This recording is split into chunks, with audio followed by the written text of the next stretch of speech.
안녕, 이지한 사회 이지 선생님입니다. 오늘 이제 두 번째 나라를 되찾기 위한 노력에 대해서 하겠습니다. 먼저 우리가 이제 지난번에 국권 피탈이 되었다고 했었어요. 국권 피탈로 인해서 어떤 어려움을 겪게 됐는지, 어떤 상황들이 발생했는지에 대해서 먼저 해야 될 것 같아서 그거 먼저 설명드리겠습니다. 전체적으로 일제강점기 1910년부터 광복하는 1945년까지는 전체 세계의 정치로 나누어질 수 있어요. 세계 정세, 우리나라의 상황에 대해서 이제 통치 방법을 바꾸게 되는 거거든요. 자, 1910년대 그리고 1920년대, 1930년대에서 광복 전까지 총 세 파트로 나누어져 있고요. 첫 번째 파트는 헌병 경찰 통치라는 파트예요. 자, 헌병 경찰 통치라는 식으로 우리를 하려고 했다, 뭐 이렇게 들어갈 수 있는데요. 헌병이 뭐냐면 군대 내의 경찰을 헌병이라고 합니다. 그래서 헌병 경찰 통치가 뭐냐면 군대 내의 경찰에게 민간인에 대한 경찰 업무까지 담당하게 된 제도. 그러니까 우리가 아는 경찰들이 아니고 군대에 있는 경찰이니까 얼마나 더 심하게 하겠어요. 그것까지 생각해서 들어와야 되고요. 경찰 통치에 뭐 했냐? 조선 총독부를 설치했습니다. 조선 총독부에서는 무엇을 했냐? 우리 정미 7조에게 가져간 4가지. 그 중에서 4가지 있죠. 뭐 입법, 사법, 행정, 군사. 적인 4가지를 다 조선 총독부에서 관리를 했습니다. 그래서 그것으로 인해서 이제 조선을 관리하겠다, 통치하겠다라는 내용이고요. 조선 총독부 설치되었습니다. 글자 모르면 교과서 참고하세요. 그 다음 밑에 있는 거는 헌병 경찰제 실시고요. 어느 정도 했냐라는 거 생각하면요. 교사들도 수업 시간에 칼과 제복을 입고 칼을 차고 제복을 입고 수업을 했어요. 그러면 수업 분위기가 어떨지. 선생님이 칼을 막 차고 이렇게 군복처럼 제복을 입고 수업을 한다 생각해봐. 선생님 핑크한 거 오늘 하고 왔는데 이런 분위기가 아니고 다른 분위기가 되겠지. 이런 식으로 되었고요. 요 밑에 거 먼저 할게요. 자, 헌병 경찰제하면서 즉결 처분권이라는 거를 가졌어요. 그러니까 그때 순사, 경찰들, 이제 헌병뿐만 아니고 순사들까지 재판이 없이 뭐를 했냐? 조선의 태형령이거든요. 태형이 뭐냐면 이게 태형이에요. 우리 민속박물관 같은 데 가면 하나 둘씩 꼭 있는 거를 봤을 텐데요. 조선 전기까지 있다가 조선 후기에는 사람들이 많이 힘든 여러 가지 이유 때문에 사라졌던 그런 벌이거든요. 근데 이제 일제강점기가 들어오면서 태형을 하는데 재판이 없는 거예요. 이 사람이 잘했다 잘못했다가 아니고 저 사람 이상한 것 같대? 저 사람은 일본에 반대하는 것 같아 라고 생각하면 바로 그 자리에서 때리는 게 가능하다는 얘기죠. 그런 식으로 즉결 처분권이 들어갔습니다. 바로 즉결 처분권이 가면 사람들이 어떨까요? 더 많이 두려움에 떨겠지요. 이런 식으로 됐고요. 그 다음 이런 것뿐만 아니라 기본권이 박탈되었습니다. 특히 언론의 자유가 박탈되었고요. 그래서 언론이 없다, 출판, 언론 안 된다라는 것이 있었고요. 그러니까 신문을 만들거나 등등 다 안 되는 거고요. 뿐만 아니고 집회의 자유까지 없어졌습니다. 전에 만민공동회 기억나지요? 그런 모든 집회가 이제 니들 모여서 해봤자 우리한테 안 좋은 거니까 모이는 거 조차 하지마 라고 얘기했는 게 헌병 경찰 통치 시대고요. 이때 한 경제 수탈 정책에 대해서 경제적으로 이제 조선 사람들이 힘들게 하는 것이 만들어졌는데 이게 뭐냐면 토지조사 사업. 교과서 확인하세요. 토지조사 사업이고요.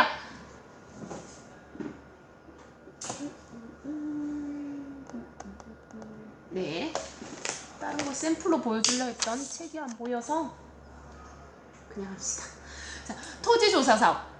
토지를 조사하는데요. 이렇게. 네.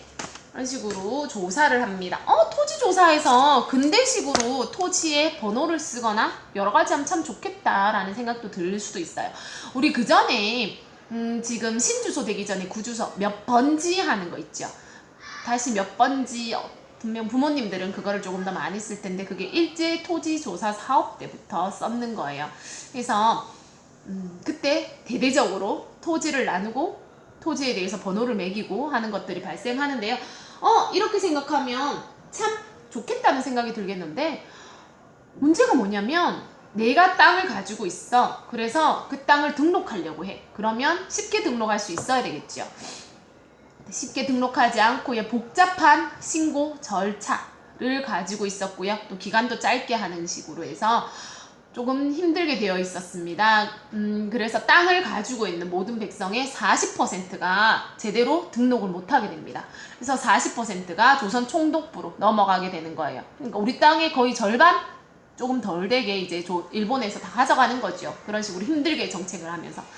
그래서 예를 들면 우리 과거 시험을 볼 때, 우리 학교에서 우리끼리 모여서 과거 시험 봤을 때 한글로 썼는 게 아니고 한자를 써서 논설문을 쓰세요. 뭐 이런 식으로 됐다면 내가 그 내용을 알더라도 정리를 못 하잖아. 그런 것처럼 토지조사 사업도 해놓는 거고요. 그래서 조선 총독부 소유의 교구지로 편입시킨 다음에 일본인들에게 싼값에 팝니다.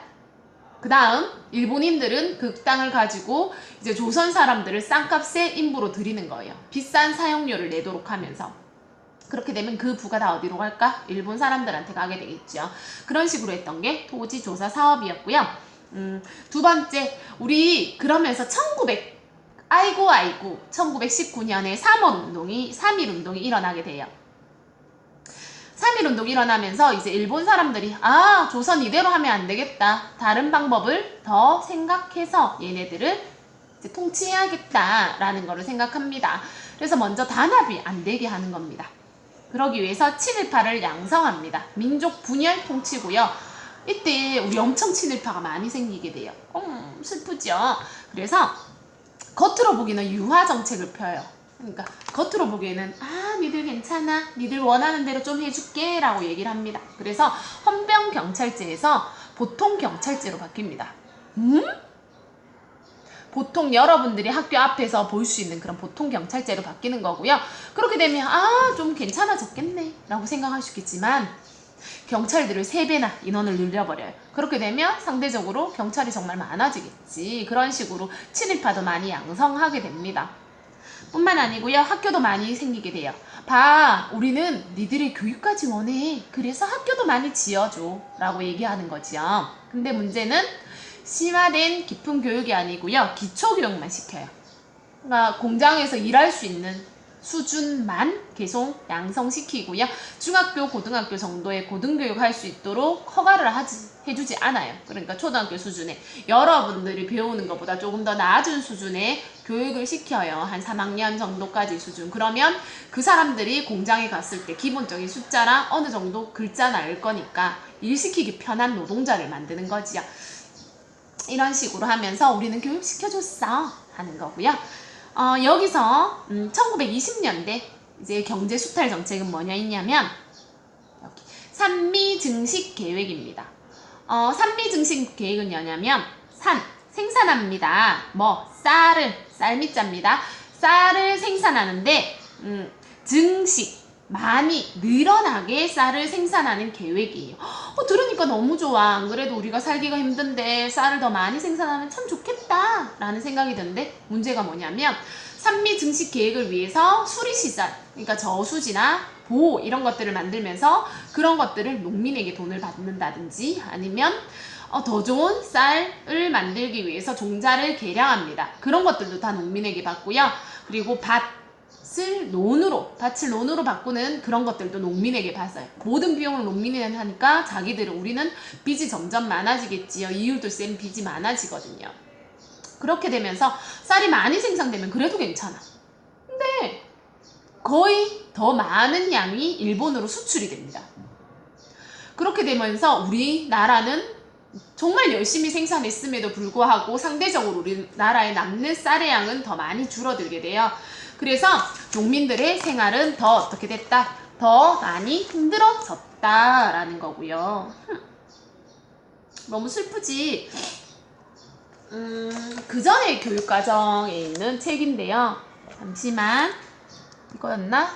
오케이. 자, 보면 이런 도표가 있어요. 쌀이 생산량이 많아졌지요. 1920년부터 이제 30년, 20년부터 30년인데요. 이렇게 쌀을 점점 많이 생산했는데 일본으로 가져간 양이 점점 더 많이 줄어요. 그러니까 요 갭이 어떻게 돼요? 많이 줄어들게 되겠죠. 이런 식으로 해서 네, 좀 힘들게 돼요. 항구에는 아주 많은 쌀이 쌓여서 일본으로 가게 되는 거고요. 너무 슬프지? 그래서 사람들이 도저히 못 살겠다 하면서 농사를 안 지을래. 나 이제 몸으로 일을 할래 하면서 도시에 자유노동자로 갑니다. 날품을 팔고요. 하루하루 이제 일용직을 하는 거지요. 국어를 합니다. 토막집. 교과서에 토막집 있습니다.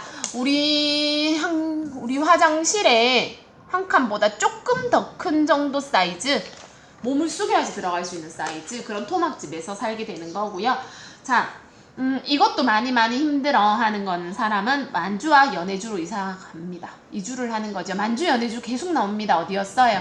우리나라 두만강과 압록강, 두만강 바로 위에 있는 곳이 만주였고요. 간도 위에 만주 있었고요. 그 다음에 러시아 쪽에 붙어있는 쪽이 연해주였어요. 그래서 만주와 연해주로 많이 이주를 한다는 거고요. 그 다음 뚜둥, 일본이 전쟁 준비를 합니다. 어떤 전쟁? 제2차 세계대전. 전쟁 준비를 하면서 이제 우리는 이조 땅에서 안 할래 하면서 전 세계를 침략 계획을 세워요. 그런데 조선 사람들을 써야 되겠지 당연히. 그렇게 되니까 뭘 하냐면 민족 말살 통치라는 것을 합니다. 민족, 조선에 있는 민족을 말살, 없애는 통치. 그래서 말을 많이 하면 내선일치라는 거를 해요. 용어는 참 좋아. 네, 안내. 일본과 조선은 일치, 같은, 우리는 이제 같은 나라야, 한 나라야 라고 얘기를 합니다. 같은 나라는 맞지? 웃기고 있네. 그럼 같이 평등하게 해주는 거 맞지? 내선일체로 하면서 니들은 일본이니까 그러니까 전쟁에 나가야 돼. 우리는 같은 민족이잖아 이제? 이런 식으로 얘기를 하는 거예요. 그렇게 되려면 먼저 언어부터 같아야 되겠지. 그래서 조선어 사용 금지 해서 일본어와 일본 역사를 가르치게 되고요. 이때 종합적으로 또 뭘 하냐면 조선의 역사는 미개하다. 웃기죠? 맞지? 자기들 메이지 유신하기 전에는 다 우리나라에서 통신사 폐원에서 도와주거나 여러 가지 했는데 조선은 미개해 하고 이때 들어왔는 게 뭐냐면 여러분들 잘 아는 우리나라의 지도를 보면서 우리는 호랑이를 닮았다는데 봐라 니들 토끼 닮았지 않냐면서 그러면서 얘기를 하는 거지요. 그래서 니들 약하니까 우리 보호가 필요해. 우리는 같이 해서 힘내서 큰 나라를 만들자 뭐 이런 식으로 얘기를 하는 거지요. 그래서 우리나라는 역사 파트에서 봐 니들 혼자 스스로 산 적 없잖니. 맨날 중국에 붙어서 있었지 않니 라고 얘기를 해요. 중국이 송나라일 때, 청나라일 때, 명나라일 때 어떤 나라든 니들은 거기에 가서 섬기지 않았니? 니들은 그 정도밖에 안 되는 민족이야 라고 얘기하는 게 이때입니다. 울컥하게 된다 그치? 자, 뿐만 아니고 신사참배입니다. 왕이나 일본에 있는 왕이나 황제가 되겠죠. 지금은 제국이니까 그 사람이나 아니면 유명한 사람을 모아단 사당, 신으로 신격한 사당을 참배하는 것을 신사참배라고 하고요. 뿐만 아니고 일본 왕에게 충성하도록 합니다. 그래서 일본에 있는 황궁을 향해서 절을 한다거나 그런 식으로 하고요.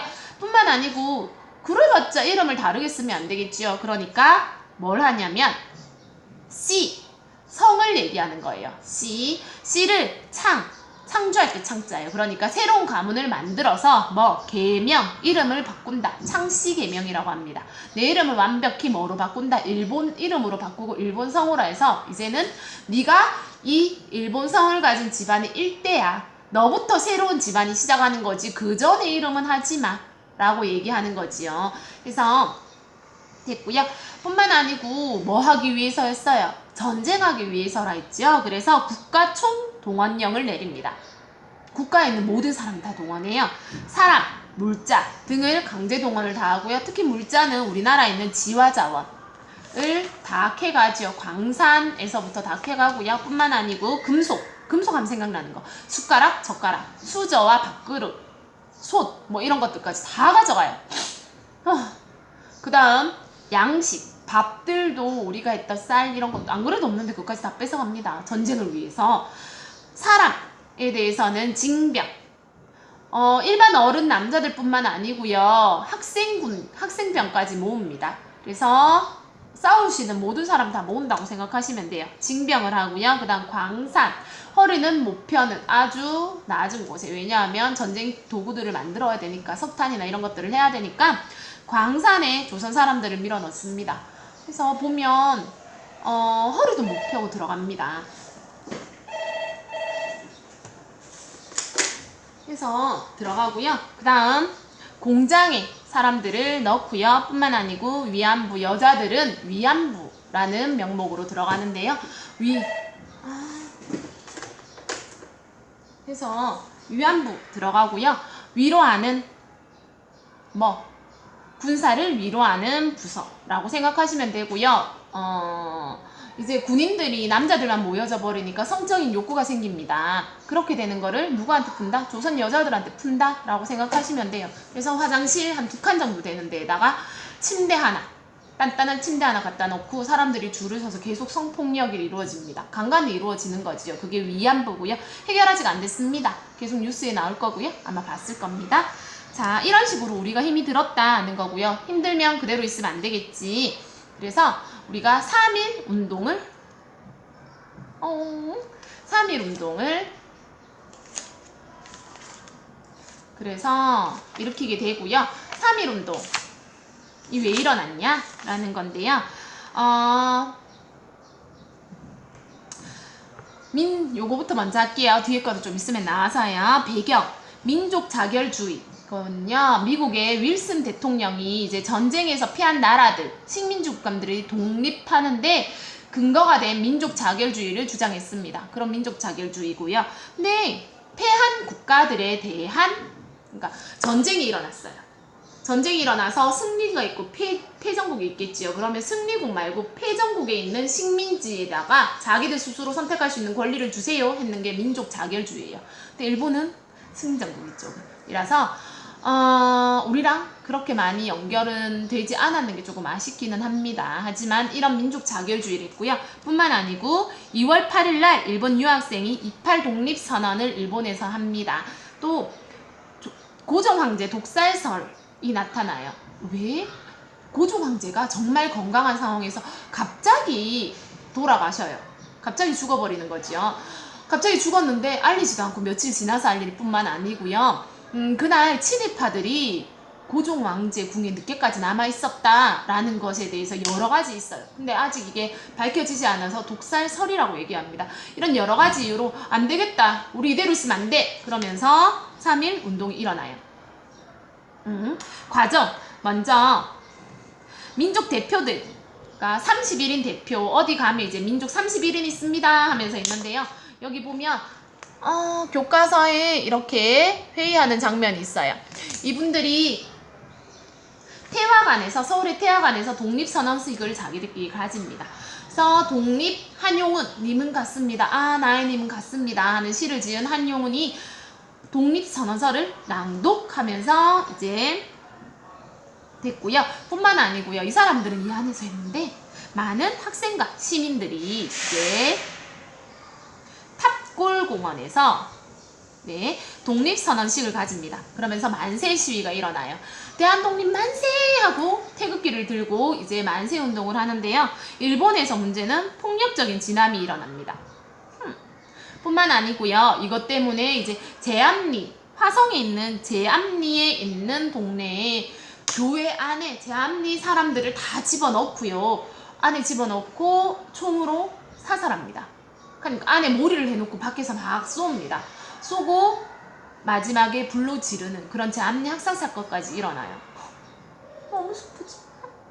자, 하지만 우리 1919년 5월까지 이제 3, 4, 5월이죠. 5월까지 전국적으로 다 확산되고요. 우리나라뿐만 아니고요. 만주와 연해주 그리고 미국 등지까지 다 해외에서 열심히 만세운동을 했습니다. 이런 만세운동을 했고요. 만세운동을 했지만 결국에는 만세운동으로 끝난 조금 아쉬움이 있죠. 대신에 이거를 보고 간디라든지 외국의 사람들이 저렇게 빈폭력적 평화운동이 있었네. 조선 사람들은 정말 독립하고 싶어 하구나 하는 많은 영향을 끼치기는 해요. 독립을 못했지만. 그러면서 우리 독립하려면 조금 더 뭔가 다른 게 있어야 되겠다 라고 얘기해서 독립운동을 이제 적을게요. 효과적으로 이끌 임시정부의 필요성을 느끼게 됩니다. 그러니까 독립운동을 이제 체계적으로 야, 너 여기서 이렇게 운동해, 여기서 이렇게 운동해 하면서 체계적으로 땅땅땅 이렇게 이끌 그런 임시정부의 필요성이 느끼게 되고요. 일본의 영향을 받지 않아야 되며 외교활동, 바깥의 여러 나라와 외교활동이 편리한 곳에 만들어야 되겠지. 그래서 뭐가 됐냐면 대한민국 임시정부가 수립됩니다. 대한민국 임시정부 수립이고요. 아까 위에서 봤던 3.1운동에서 결과적으로 대한민국 임시정부 수립까지 같이 적어 놓으셔야 돼요. 자, 1919년 상하이에서 중국 상하이에 지었고요. 그 다음 안 보이는 게 많네요. 자, 위에 올릴게요. 민주 정치 체계를 했다. 그래서 주권이 국민에게 있다. 그전에는 우리 뭐 했냐면 대한제국이라는 말을 했었어요. 근데 이제는 임시지만 대한민국이라는 얘기야. 대한민국 임시정부잖아. 그러니까 민자, 제자에서 민제로 바뀌었어요. 얼마나 큰 사건이냐면 제자는 주인이 누구냐면 황제가 주인이라서 제를 썼거든요. 근데 이제는 민자가 주인이에요. 누구? 백성이 주인이기 때문에 대한민국이라는 용어를 썼어요. 그래서 이제는 민주정치체계가 돼서 주권이 국민에게 있다. 이러면서 이제 효과적으로 이끌기 위해서는 서로 연락망이 잘 돼야 되겠지. 그래서 비상연락망도 되고요. 활동하기에 돈이 필요하니까 여기서 자금과 정보를 서로 전달하는 그런 역량을 했고요. 뿐만 아니고 모든 사람한테 같이 정보를 나눠야 되니까 독립신문을 발행했습니다. 또 한국광복군을 창설했어요. 교과서 밑에 보면 한국광복군 모습이 보입니다. 92쪽이고요. 자주적 독립을 위해서는 우리의 힘으로 일제의 항복을 받아내야 되겠지. 그래야지 우리의 힘이 되니까 우리 마음대로 그 다음에 세워질 나라의 파워가 있겠죠. 근데 문제가 뭐냐면 우리가 미국의 도움을 조금 받아서 일제를 몰아낼 작전을 펼칩니다. 그래서 여러 가지 많이 군사훈련도 해요. 그게 언제냐면 그래서 날짜를 박았는데 1945년 8월 18일 날 이제 국내 진공작전 우리나라에 위에서부터 빵빵빵 사람들이 나와서 밀어내는 그런 작전을 했었거든요. 그래서 미국의 전투기라든지 잠수함 공수부대 도움도 요청하고 우리도 많이 투입되고 하려고 했는데 문제가 1945년 8월 15일날 광복을 해버립니다. 그러면서 우리가 승전국하거나 일본이 항복하는데 아무런 영향력을 못 끼쳤다는 것으로 인해서 나중에 되면 슬프게도 남북 분단되는데 우리가 파워가 없어져요. 너무 슬프지. 며칠만 일찍 진공작전을 폈어도 맞지. 8월 13일, 14일만 했어도 우리 힘으로 나라를 지을 수 있는 조금 아까운 그런 날이고요. 말이 빠르지요. 3.1 운동 후는 우리 또 뭐 했냐. 자, 3.1 운동까지는 했었고요. 3.1 운동 후에 어떤 영향이 있었냐면 3.1 운동에서는 이제 우리 더 이상 이대로만 있으면 안 되겠다. 우리의 민족의 실력을 양성해야 되겠다 라는 말을 해요. 그래서 양성하는 방법들이 있습니다. 첫 번째 거 물산 장려 운동 이거는요.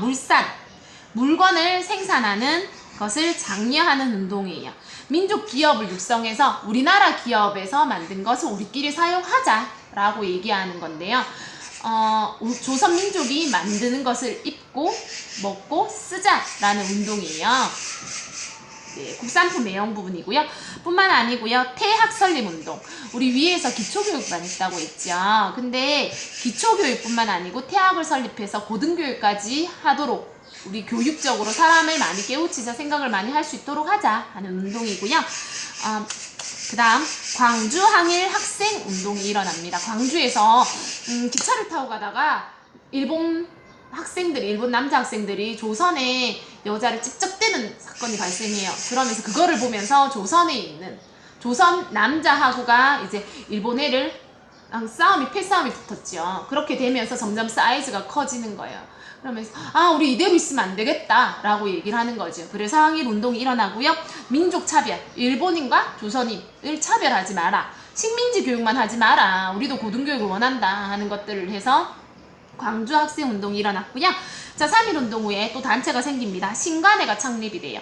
신간회는요, 이제 민족주의와 사회주의 이념의 차이 없이 모든 사람이 한꺼번에 되는 게 신간회고요.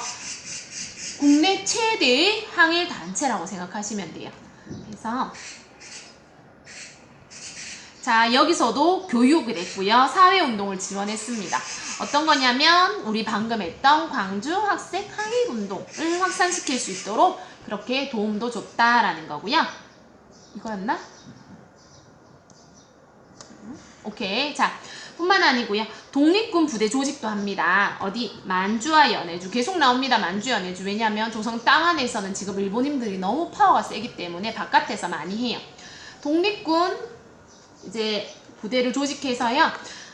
봉오동 전투 누가 했냐면 홍범도 포수 출신이고 이제 총 쏘는 사람 출신이고요. 독립전쟁 후 제일 큰 승리를 했다고 생각하시면 돼요. 우리나라는 전사자가 4명인데 일본군은 157명, 우리나라 중상 2명인데 이제 일본군은 200명 되는 정도로 정말 크게 이긴 사건이고요. 이거는 김좌진 장군 아마 알 겁니다. 아셔야 되고요. 김좌진 장군의 청산리 대첩입니다. 가장 큰 승리를 가진 청산리 대첩이에요. 이런 식으로 우리 독립군 부대가 일본의 부대와 많이 싸워서 우리 이제 우리 독립할 수 있겠다, 우리도 이만큼 파워가 있다 라는 것을 느낄 수 있었습니다. 하고요. 뿐만 아니고 그런데 문제는 이렇게 돼서 계속 져가지고 간도 대학살, 일본이 기분이 나쁜 거야. 그래서 일본이 기분이 나빠요. 왜? 봉오동 전투와 청산리 대첩하면서 기분이 나빠서 중국인들을 돈으로 매수해서 일본인의 영사관에 니들이 습격해 하면서 얘기를 해요.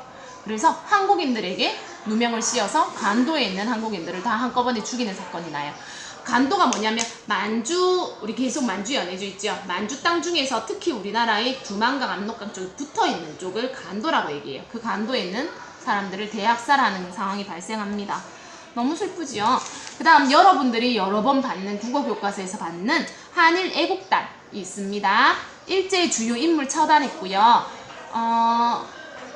여러분들이 아는 이봉창, 김구가 메인돼서 있는데 이봉창과 윤봉길, 그래서 윤봉길 일본 수뇌부 도시락 폭탄 있고요. 이봉창은 일본항은 명중은 못했지만 어쨌든 일본항을 사살하려고 폭탄을 가지고 있던 사람들 했고요. 윤봉길이 이제 도시락 폭탄으로 수뇌부를 죽으면서 중국에 있는 국민당의 총통 장세스라는 사람이 저렇게 적은 나라에서도 열심히 독립을 위해서 하는데 우리는 뭐야, 뭐 이런 식으로 반성하는 계기도 가지면서 저렇게 열심히 하는데 우리도 도와줘야지 해서 우리 대한민국 임시정부 수립하는데 많이 중국에서 지원하는 그런 계기가 된 사건이 있었습니다.